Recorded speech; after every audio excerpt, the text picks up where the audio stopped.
চাওক হাগ্ৰামা মহিলাৰীৰ কথাটো নিজৰ যেতিয়া ভাল হয় চবেই ভাল, বিশ্বখনে ভাল, নিজৰ যেতিয়া বেয়া হয় চবেই বেয়া। কংগ্ৰেছৰ লগত থকা সময়ত কংগ্ৰেছ খুব ভাল আছিলে, বিজেপি বেয়া আছিলে, বিজেপি অসম ধ্বংস কৰিব বুলি কৈছিলে। যেতিয়া বিজেপিৰ লগত আছিলে কংগ্ৰেছ বেয়া হ'ল, বেলেগ UPPL বেয়া হ'ল, চবেই বেয়া হ'ল। আৰু আজি তেখেতে বিজেপিৰ লগত মানে ওচৰ চাপিবলৈ তেখেতে চেষ্টা কৰি আছে। সেইকাৰণে আমাক কৈ আছে যে বিজেপি ধ্বংস কৰিব বিচাৰিছে, কিবা বিচাৰিছে। আমি নীতিবিহীন ৰাজনীতি কৰিবলৈ অহা নাই।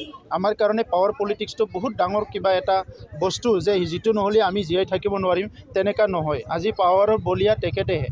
আৰু এতিয়া আমি এটা নীতি লৈ পেলাই ৰাজনীতি কৰিবলৈ আহিছোঁ। তেখেতৰ নিচিনা এবাৰ ঘোঁৰাত উঠিম, এবাৰ হাতীত উঠিম, তেনেকৈ এবাৰ নাৱত উঠিম, সেইবিলাক আমাৰ নাই।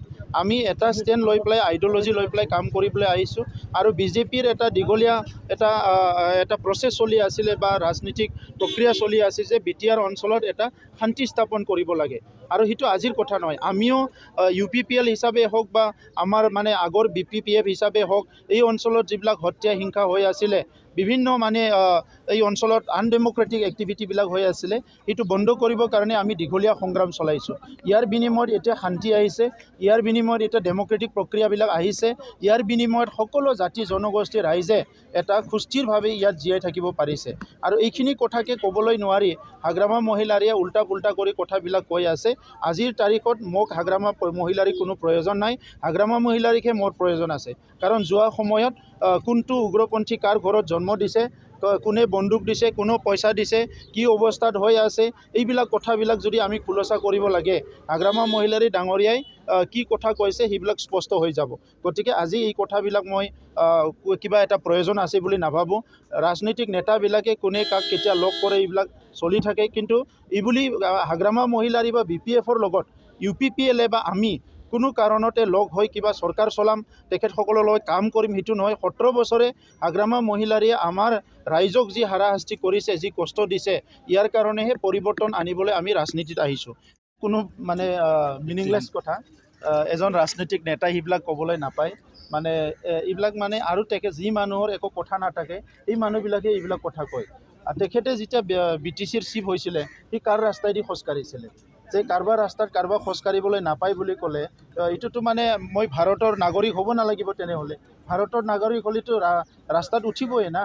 আজি কংগ্ৰেছে ৰাস্তা বনোৱাত বিজেপি উঠা নাই, বিজেপি ৰাস্তাত কংগ্ৰেছ উঠা নাই, AGP উঠা নাই, এনেকুৱাতো কথা নাই নহয়। কোনখন দেশত আছে তেখেতে কোনোবা ছেটেলাইটত আছে নেকি, মংগল গ্ৰহত আছে নেকি? চ' এইবিলাক কথা কোনো মিনিংলেছ কথা। আচল কথা হাগ্ৰামা মহিলাৰী ডাঙৰীয়াক আপোনালোকে সোধক, BTR অঞ্চলৰ ৰাইজৰ কাৰণে তেখেতৰ কি আঁচনি আছে, কি আঁচনি কৰিলে আৰু কি আঁচনি আছে, এই আঁচনিটো খোজক। আজি কোকৰাঝাৰত কিয় ভাল হস্পিটেল এখন নাই, কোকৰাঝাৰ কলেজ মানে ভাল কলেজ এখন নাই, যিবিলাক কলেজ তেখেতসকলৰ কিয় ইমান অৱস্থাটো বেয়া, এইবিলাক কথা তেখেতক সোধক। আজি মানৱ সম্পদ উন্নয়নৰ কাৰণে বিভিন্ন অনুষ্ঠান প্ৰতিষ্ঠান কিয় BTR অঞ্চলত গঢ় লৈ উঠা নাই, ইণ্ডাষ্ট্ৰি কিয় এখনো তেখেতে ইয়াত স্থাপন কৰিব পৰা নাই, এই কথাবিলাক আপোনালোকেও সোধক। কি কয় আমিও শুনো।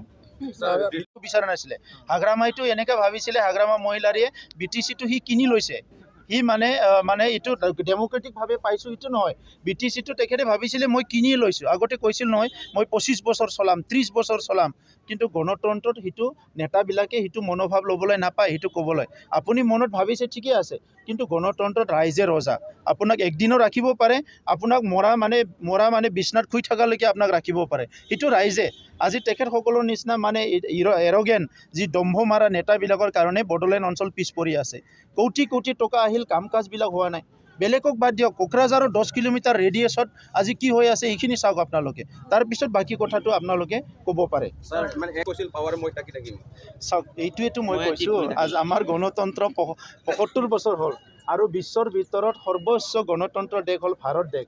এই ভাৰত দেশত ৰাজনীতি কৰিবলৈ অহা কোনোবা এজন নেতাই যদি কয় যে মই পাৱাৰত থাকিমে কিয় নাথাকিম বুলি TV চেনেলত যদি দম মাৰি কয়, তাৰমানে সি গণতন্ত্ৰটো বুজি নাপায় না।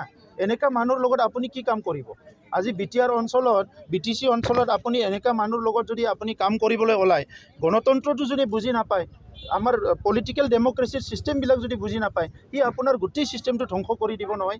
এতিয়া সেই 17 বছৰৰ যিটো তেখেতসকলৰ ডেমেজ কৰা ছিষ্টেমটো ঠিক কৰিবলৈ আমি দিনে নিশা কাম কৰিব লগা হৈছে। তেখেতৰ 3000 কোটি টকা ঋণটো আমি মাৰিব লগা হৈছে এতিয়া। তেখেতে কাম নকৰাৰ কাৰণে আমি দিনে নিশা গাঁৱে ভূঞে ঘূৰি কাম কৰিব লগা হৈছে। তো সেইকাৰণে হাগ্ৰামা মহিলাৰ কোনো কথাৰ মানে ভেলু নাই। আজি এটা কয়, কালি এটা কয়। যোৱা 1.5 বছৰ ধৰি মোক সদায় ক'লে বিজেপিৰ দালাল, কিবা RSSৰ দালাল, অমুক তুমুক, জাতি বিক্ৰী কৰিলে, সমাজ বিক্ৰী কৰিলে, BTCটো বিক্ৰী কৰিলে। এতিয়া নিজে ক'লে চব ভাল হয়, আমি ক'লে চবেই বেয়া হয়। চ' এইবিলাক কাম বাদ দিয়ক, এতিয়া চবেই কাম কৰক। BTC অঞ্চলত শান্তি আহিছে, উন্নতি হ'ব লাগে আৰু চবেই মিলি জুলি আগবাঢ়ি যাব লাগে। নিজৰ ৰাস্তাত যাওক। ককলাবাৰী সমষ্টিত কোনো কাৰণত জিকিব নোৱাৰে, তেখেতে নিজে গৈ আছে। মইতো এতিয়ালৈকে বহুত গাঁৱত যোৱাই নাই, মানে আগৰ পৰা মই যিবিলাকত কাম কৰি আছিলোঁ সেই গাঁওবিলাকত আজি মই প্ৰয়োজন হোৱা নাই যাবলৈ। কিন্তু তেখেতে এতিয়া নিজে 17 বছৰ মানে চিফ হোৱাৰ পিছত তেখেতে নিজে আজি ড'ৰ টু ড'ৰ যাব লগা হৈছে। কাৰণটো হৈছে কি BPFৰ আৰু তাত কোনো ভেটি নাই।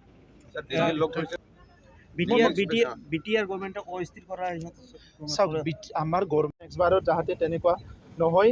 আৰু ইয়াৰ কাৰণে আমি যিবিলাকে এইবিলাক পেপাৰ কাটি পেপাৰ বনাইছে বা কিবা বনাইছে, তাত এটা ছিষ্টেম ছেট কৰাৰ কাৰণে আমি আপিল কৰিছোঁ, যাতে তাত এক্সপাৰ্ট বড়ো মানে যিবিলাক লেংগুৱেজ এক্সপাৰ্ট বা আমাৰ প্ৰফেচাৰসকল আছে, যিসকলে কাম কৰি থাকে, সেইসকলক লৈ পেলাই কামটো কৰিব লাগে।